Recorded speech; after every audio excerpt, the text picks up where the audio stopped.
अब समंदर से उठ रही एक महाजंग की आहट के बारे में बताते हैं।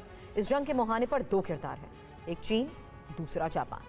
ताइवान के मुद्दे पर जापान पिछले कुछ वक्त से चीन को तेवर दिखा रहा था, लेकिन अब उसने एक ऐसी हरकत कर दी जिसे देखकर चीन दिल मिला गया। जापान ने समंदर से चीन के एक जहाज को अपने कब्जे में लेकर उसके सभी सदस्यों को गिरफ्तार किया। इस घटना के बाद चीन और जापान के बीच का तनाव चरम पर पहुंच चुका है।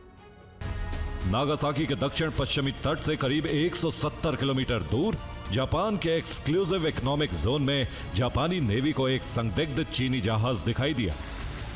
आधी रात का वक्त, समुद्र में घना अंधेरा और अचानक जापानी अधिकारियों ने उस जहाज को रोकने का आदेश दिया, लेकिन चीनी कैप्टन ने आदेश को नजरअंदाज किया और जहाज को तेजी से भगाने लगा।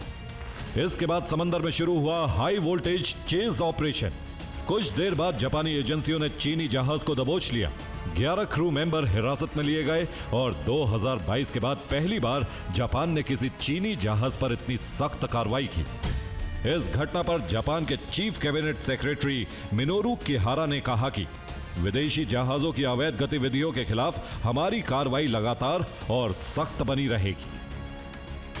उन्होंने कहा कि अगर अमेरिका और जापान ने ताइवान के जरिए चीन को तोड़ने की साजिश की तो फिर सीधा टकराव तय है। उन्होंने कहा कि जापानी जनता को उन दक्षिणपंथी ताकतों से सावधान रहना चाहिए जो सैन्यवाद को फिर से जिंदा करना चाहती हैं।